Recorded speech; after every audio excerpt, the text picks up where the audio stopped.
Fibrous நாங்கள் போயிட்டு இருக்கும் போதும் ஏதோ ப்ளூ கலரில் மூடி வச்சுருந்தாங்க.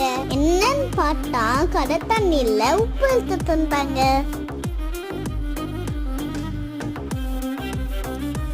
இங்கே பார்த்தீங்களா எப்படி உப்பு சேர்த்து வச்சுருக்காங்கன்னு.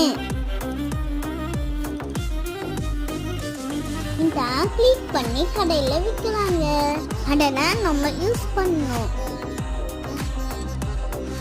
இந்த பன் நீங்க எங்க பார்த்துட்டீங்கன்னு கமெண்ட் பண்ணுங்க. பை ஃப்ரெண்ட்ஸ், நெக்ஸ்ட் வீடியோலாம் பார்க்கலாம்.